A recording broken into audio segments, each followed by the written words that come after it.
اور یہ تاریخ نے تو بڑا کچھ لکھا ہے حضرت، ہم نے تو تاریخ ہی چھوڑ دی. میں تو کہتا ہوں مسلمانوں تمہارے پاس تو 1400 سال کی تاریخ ہے اللہ کے بندو، اور تم پڑھتے تمہاری عمر ختم ہو جائے تم سے تو ایک صدی بھی ختم نہیں ہونی. ہمارے بزرگ ہمیں اتنا کچھ دے کے گئے ہیں. تو یہ بڑا خوبصورت نام ہے ہماری تاریخ کا. تو حضرت سے مجھے بڑی عقیدت ہے، بہت بڑا بابا ہے حضرت سلطان ابراہیم بن ادم رحمۃ اللہ تعالی. تو یہ حضرت کو عام بابا نہیں، ہم تو حضرت آج 5 روپے ہی نہیں نہ چھوڑتے. یہ ہوا جس نے اللہ اور اللہ کے رسول کی محبت میں بلخ کی بادشاہی کو ٹھوکر ماری تھی. ہم تو 5 روپے نہیں چھوڑتے، بلخ کی بادشاہی چھوڑی تھی. کوئی سوکھا کام نہیں حضرت جی. یہ لباس اٹھا کے گدڑی پہننا ہے، کوئی بچوں کا کھیل نہیں ہے. لیکن اس نے دے ماری ٹھوکر. حضرت لکھا ہے کہ یہ ایسا بادشاہ تھا کہ جب حضرت اپنے بستر پہ لیٹا کرتے تھے نا، تو لیٹنے سے پہلے آپ کے بستر پر 2.5 من 100 کلو گلاب کی پتیاں ڈالی جاتی تھی. تو پھر حضرت سلطان ابراہیم بن ادم رحمۃ اللہ تعالی اپنے بستر پہ لیٹا کرتے تھے. تو بزرگ کہتے ہیں کہ وہ خادمہ جو عرصہ دراز سے اس خدمت پہ مامور تھی، تو ظاہر روز جو ڈالتی تھی، تو ایک دن خیال آیا چل پل آج میں بھی تو لیٹ کے ویکھاں کیویں دا بستر ہے. تو ظاہر تھکی تھی سارے دن کی، بس لیٹی تو آنکھ لگ گئی. بس آنکھ اس وقت کھلی جب وجود پہ کوڑا پڑا، تو اٹھ کھڑی ہوئی تو کیا دیکھا جلاد بھی ہے، سلطان ابراہیم بن ادم بھی ہے. غصہ چڑھا ہوا. آپ نے فرمایا تیری اتنی جرت ہے کہ تو ایک لونڈی ہو کے میرے بستر پہ لیٹتی ہے.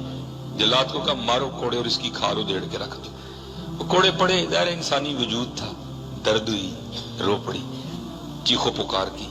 لیکن تھوڑی دیر بعد نا اس نے چیخنا بند کر دیا، رونا بند کر دیا اور مسکرانے لگ پڑی. حضرت بھی بڑی جہاں دیدہ شخصیت کے مالک تھے. آپ نے جلاد کو فرمایا چھوڑ دو، اس نے چھوڑ دیا. آپ نے اس خادمہ کو پوچھا پہلے تو رو رہی تھی اب ہنس رہی ہے، یہ کیا ہے؟ عرض کرتی حضور وجود ہے، کوڑے پڑے، درد ہوئی، رونا ہی تھا. آپ نے فرمایا اصل سوال یہ ہے کہ ہنسن کیوں نہیں؟ عرض کی حضور اے سوچ کے ہنسیاں میں سون لی تھی لیٹی ہے، میں تو دیکھنے کے لیے لیٹی تھی. تو اتنے کوڑے پڑے ہیں یہ سوچ کے مسکرا رہی ہوں جو کئی سالوں سے سو رہا ہے اس کو کتنے پڑیں گے. جڑا کئی سالوں کو سون رہے ان کتنے پڑیں گے. ہاں اسی لیے تو کسی نے کہا تھا نا جاگ مسافر جاگ، نہ کر نیند پیاری، ایس مسافر خانے اندر لٹے کہیں بیوپاری. ہم سے تو پہلا سبق نہیں یاد ہو رہا، اگلا کس کو سنائے؟ دل تو کرتا ہے کہ کوئی اج کو خلاور کا پھولی ہے، لیکن کیونکہ ڈیوٹی ہے، ذمہ داری ہے تربیت کرنے کی، تو پھر بس بات پھر وہاں کی پھر وہاں ہی رہ جاتی ہے. دل تو کرتا ہے کوئی ایسی بزم ملے کہ جہاں جو ہے نا بات تو تھوڑی سی اگلی ہو. حضرت یہ میرا اپنا جو ہے نا وہ تعلیمی دور تھا، اور میں جو ہے نا اس کے بعد بڑا محتاط ہو گیا اس حوالے سے. اب درود پاک پڑھتے ہوئے ذرا زیادہ کوشش کرتا ہوں کہ دھیان رکھوں کہ بھائی حضور نبی علیہ الصلوۃ والسلام سن رہے ہیں. سیالکوٹ جہاں اس نالائق کی رہائش ہے نا، ہمارے گھر کے بالکل سامنے ہمارے علاقے کا ایک ہی قبرستان ہے. 2 قبرستان ہیں، ایک مسلمانوں کا ہے اور ایک عیسائیوں کا ہے. تو جو میرا گھر ہے وہ جو مسلمانوں کا قبرستان ہے نا، وہ اس کے بالکل سامنے ہے. تو ہماری اس قبرستان میں نے ایک بزرگ رہا کرتے تھے، تو جن کو لوگ جو ہے نا وہ سائیں صاحب کہہ کے ان کو پکارا کرتے تھے.